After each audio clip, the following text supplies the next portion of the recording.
दोस्तों, इस नए एक्सप्लेनर में हम जुजुत्सु काइसेन के एक बेहद माइंड ब्लोइंग टॉपिक को ब्रेक डाउन करने वाले हैं, the evolution of Yuji Itadori.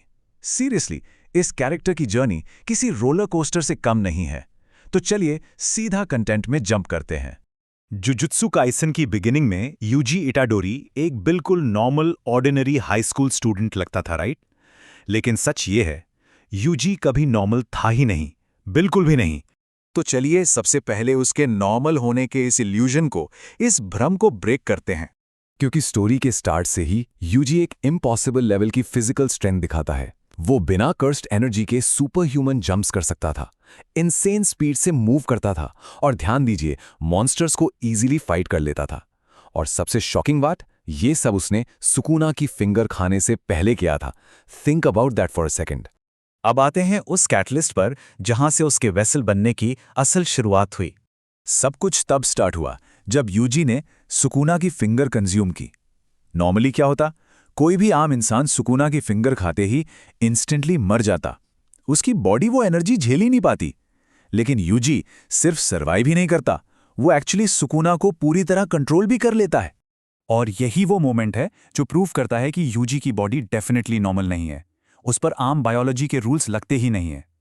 तो फिर सबसे बड़ा सवाल ये उठता है, यूजी एक्चुअली है क्या?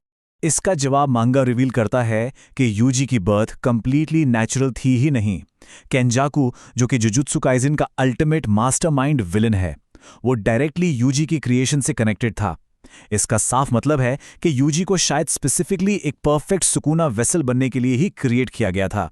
और इसी वजह से यूजी की इंजीनियर्ड बॉडी कर्स्ड ऑब्जेक्ट्स को इतनी इजीली हैंडल कर सकती है। लेकिन स्टोरी यहीं खत्म नहीं होती दोस्तों। चलिए देखते हैं ब्लड और डेथ पेंटिंग्स का कनेक्शन।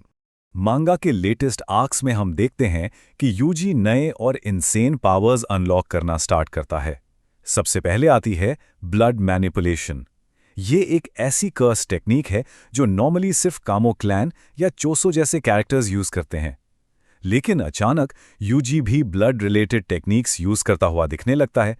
और क्योंकि जोसो टेक्निकली यूजी का ब्रदर है, तो फैंस स्ट्रांगली बिलीव करते हैं कि यूजी ने डेथ पेंटिंग वूम पावर्स को इनहेरिट किया है।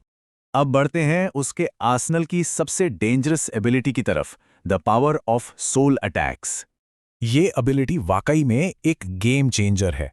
Soul attacks, Yuji directly soul को डैमेज कर सकता है और जुजुत्सु काइसेन के वर्ल्ड में सोल पे डायरेक्टली अटैक करना एक एक्सट्रीमली रेयर और ओवरपावरिंग एबिलिटी मानी जाती है।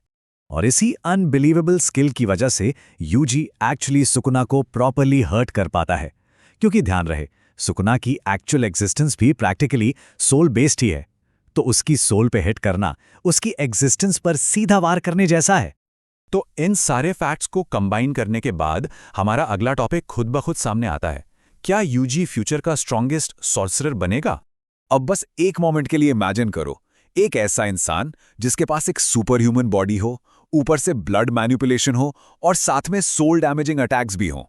ये तीनों का कॉम्बिनेशन, इसी वजह से आज बहुत से फैंस ये फर्मली बिलीव करते हैं कि यूजी आने वाले टाइम में गोजो से भी ज्यादा डेंजरस बन सकता है। और शायद इसीलिए सुकुना जैसा एरोगेंट कैरेक्टर भी यूजी में एक अनयूजुअल डीप इंटरेस्ट दिखाता था। क्योंकि सुकुना बहुत पहले ही समझ चुका था कि यूजी ऑर्डिनरी ह्यूमन बिल्कुल नहीं है और फ्यूचर में वही इंसान उसका सबसे बड़ा अल्टीमेट एनिमी बन सकता है। अगर यूजी की पावर इसी अलार्मिंग स्पीड से पावरफुल होती गई, तो फ्यूचर में वो बिना किसी शक के पूरे जुजुत्सु वर्ल्ड का स्ट्रॉन्गेस्ट सॉर्सरर बन सकता है। और शायद एक दिन वो सुकुना को कंप्लीटली सरपास भी कर दे। तो अब आप सबके हिसाब से क्या होगा? क्या यूजी वाकई फ्यूचर का स्ट्रॉन्गेस्ट सॉर्सरर बनेगा, या फिर गोजो और सुकुना का जो एक गॉड टियर लेवल है उसे कोई कभी टच नहीं कर पाएगा? कमेंट्स में अपनी थ्योरी जरूर बताना और ऐसे ही डीप डाइव एनिमे एक्सप्लेनर्स के लिए चैनल को सब्सक्राइब करना मत भूलना। मिलते हैं अगले एक्सप्लेनर में।